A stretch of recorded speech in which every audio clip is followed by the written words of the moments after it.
చేసిన పాత్రికేయ మిత్రులందరికీ నమస్కారాలండి. హెచ్ఆర్ పిక్చర్స్ వీరధీర శూర, ఇది తెలుగు మనకి ప్రసాద్ గారు తీసుకున్నారు. అద్భుతం, ఆయన చెయ్యే గోల్డెన్ హ్యాండ్ అది. సో విక్రమ్ గారి గురించి చెప్పాలంటే, మాకు తాడేపల్లిగూడెంలో ఒక స్కూల్ ఉండేది, అక్కడే చదువుకున్నాం మేము 10th వరకు. John Kennedy memorial school. అక్కడ ఉన్న ఒక టీచరు, ఇంగ్లీష్ టీచరు, కెనడీ అనే వారి పేరు ఉంది, ఒకసారి అడిగి కనుక్కో అన్నారు. Sir original name Kennedy. అంటే ఆ డెడికేషను, ఆ ఇన్స్పిరేషను, ఆ మోటివేషను, ఆయన ఇదే మన ఎర్రగడ్డ దగ్గర థియేటర్లో శ్రీహరి గారు నేను అపరిచితుడు సినిమా 3 సార్లు చూసామండి. 3 సార్లు గోకుల్ థియేటర్. ఆయన ఏంటంటే ఒళ్ళంతా ఏమంటారు చూసారా, యాక్సిడెంట్ లాగా. మొన్న కపిల్ శర్మ ఇంటర్వ్యూలో జాకీ చాన్ గారు ఒక షోకి వచ్చారు. ఆయన ఆ షోలో చూపిస్తే మొత్తం ఇవన్నీ లైఫ్ రిస్క్ చేసి నేను చేసిన స్టంట్స్కే నాకు world wide famous Jackie Chan అంటే. అలాగే మా విక్రమ్ గారు అటు యాక్షన్ కానీ, అటు లవర్ బాయ్గా కానీ, ఇటు ఫ్యామిలీ సెంటిమెంట్గా కానీ, ఏదైనా 100కి కాదు 1000% పండించే ఏకైక నటుడు, డిక్షనరీ ఆఫ్ యాక్టింగ్ విక్రమ్ గారు. ఇంతమంది ఇప్పుడు ఇక్కడ ఉన్న సురాజ్ వచ్చి తను 2 కంట్రీస్ సినిమాకి తనకి నేషనల్ అవార్డు వచ్చింది. ఒక పక్కన already national award, 7 Filmfare awards, south Indian awards చాలా ఉన్నాయి. ఇటువంటి దిగ్గజాల మధ్యలో మరో దిగ్గజం మా ఎస్జే సూర్య గారు. ఒకప్పుడు ముత్యాలముగ్గు సినిమాలో రావు గోపాలరావు గారు యాక్ట్ చేస్తే first time LP records dialogues వచ్చినాయి, ఫస్ట్ టైం. అలాగే సూర్య గారికి కూడా ఫ్యూచర్లో ఆ రికార్డ్స్ వస్తాయన్నమాట, ఆ డైలాగ్స్ వినాలని. అంత ఇదిగా ఎక్కడైనా వాయిస్ వినపడిందంటే సూర్య గారు అంటున్నారు అన్నమాట. ఆ లెవెల్కి ఆడియన్స్లోకి ఆయన వెళ్ళిపోయారు. అద్భుతమైన వారి గురించి మనం చెప్పాల్సిన అవసరం లేదు. Is also a very good director. So ఇటువంటి దిగ్గజాల మధ్య నాకు ఒక అవకాశం ఇచ్చినటువంటి అరుణ్ కుమార్ గారికి, హెచ్ఆర్ పిక్చర్స్ గారికి, వాళ్ళకి, అలాగే ఈ నటీనటుల సహకారం అయితే జీవితంలో మర్చిపోలేం. నేనైనా యాక్ట్ చేసాను అంటే ఎప్పుడు క్లీన్ షేవ్ తోటి ఉండేవాడిని. గెడ్డం పెట్టారు, ఆ గెడ్డం చాలామందికి అడ్డం అంటారు, కానీ నాకు మటుకు అదృష్టం అది. నాకు దగ్గర ఇప్పుడు ప్రాసెస్లో 4 సినిమాలు ఉన్నాయి.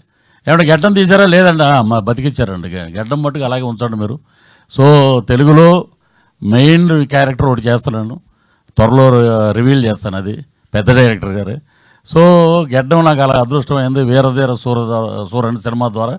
సో డెడికేషన్ ఎలా ఉంటుందంటే, విక్రమ్ గారు మేకప్ అయి వచ్చి ఒకసారి అందరినీ పిలిపించి ఆ సీన్ నేరేషన్ అయిపోయాక సరదాగా నవ్వుతూ మాట్లాడి ఇక మొదలు పెట్టాక సాయంత్రం 7 గంటల నుంచి ఉదయం 6 వరకు అలా కంటిన్యూగా జరుగుతూనే ఉంటుంది. ఒకరోజు ఆయనే అన్నారు, పాలోడు కూడా వచ్చేసాడు ఆ పల్లెటూరులో, త్వరగా ప్యాకప్ చెప్పండి అని.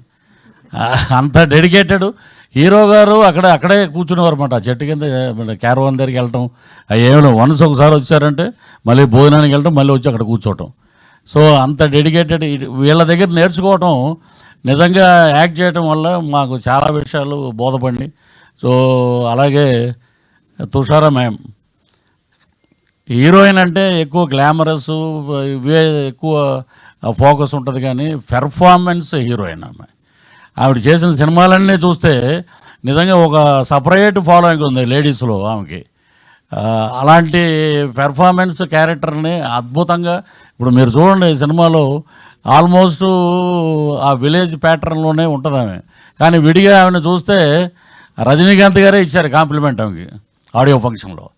అద్భుతంగా మనకి ఉన్నటువంటి బ్రహ్మాండమైన హీరోయిన్స్లో నేను అనుకోవటం ఏంటంటే, she is another Soundarya for Tamil and Telugu industry. Not only in బైలాంగ్వేజ్, ఈ రెండే కాదు, ఆల్ ఓవర్ ఇండియా స్కోరింగ్ మాట. అంటే నాకు తెలిసిన ఇప్పుడు సావిత్రి గారితో మనం అంత ఓల్డ్లో పోల్చారంటని అంటారు మళ్ళీ. కాదు, ఆవిడ సౌందర్య గారిలాగా అద్భుతమైన క్యారెక్టర్స్ చేస్తూ ఆమెకంటూ ఒక ఇమేజ్ సంపాదించుకున్నది ఆమె. తుషార గారికి, అలాగే మా డిఓపి ఈశ్వర్ గారు అద్భుతమైన టెక్నీషియన్, అలాగే జీవి ప్రకాష్ గారు మ్యూజిక్, అలాగే ఎడిటర్స్ కానీ. అక్కడ ఆడియో ఫంక్షన్ జరిగింది, చూస్తే ఒక 10,000 మంది పబ్లిక్ ఎప్పుడు వస్తారా విక్రమ్ గారు, ఎప్పుడు ఈ సినిమా గురించి చెప్తారా, 4 మంచి మాటలు అన్నారు. ఇక అదంతా ఒక ఎత్తు అయితే మా సూర్య గారు హడావుడి పడి ఆయన వెళ్ళిపోయారు. నేను ఆ ఫంక్షన్ అయిపోయాక వస్తూ 1 గంటకి థియేటర్ దగ్గరికి వచ్చా. లోపల ఆయన డబ్బింగ్ చెప్తున్నారు. అక్కడ ఏడి ఒక ఆయన ఏమన్నాడంటే, సార్ ఆయన డిస్టర్బ్ చేయొద్దండి, మూడ్లో ఉన్నారు, మీకు తెలుగు డబ్బింగ్లో 2 లైన్లు యాడ్ చేసాం, అది మార్నింగ్ వచ్చి మీరు చెప్పి మీరు వెళ్ళిపోండి ఎయిర్పోర్ట్కి అని చెప్పారు. అంత డెడికేషన్ అన్నమాట. వీళ్ళందరినీ చూస్తే మనం ఏం నథింగ్ అండి, మనం వాళ్ళ దగ్గర చూసి నేర్చుకుంటే ఫాలో అవటమే. సో ఇలాంటి అద్భుతమైన సినిమాని మా ప్రసాద్ గారు తీసుకోవటం నిజంగా golden hand, lucky hand, diamond hand అని చెప్పాలి. సో ఇది సూపర్ డూపర్ హిట్ అవుతుంది. అలాగే మా సూర్య గారు పర్సంటేజ్ ఏదో ఉందంటే అది కూడా త్వరగా మా ప్రసాద్ గారే ఇవ్వాలి ఆయనకి ఈ సినిమా చూసి. అన్ని సినిమాల్లో ఒక ఎత్తు. ఇప్పుడు విక్రమ్ గారు అంటే రకరకాల షేడ్స్, ఒక్కో సినిమాలో ఒకలా చేస్తుంటారు. సూర్య గారు ఈ సినిమాలో టీజర్లో చూశారు మీరు, అరుపులు ఏట్రా అనేది తర్వాత ఇంకో రకంగా ఉంటుంది, అలాగా ఆయన్ని ఆ డైరెక్టర్ గారు అలాగే మలుచుకున్నారు. సో అద్భుతమైన కలయికతోటి వస్తున్న సినిమా మార్చి 27వ తారీఖున ప్రపంచవ్యాప్తంగా రిలీజ్ అవుతుంది. అద్భుతమైన విజయం సాధించాలి.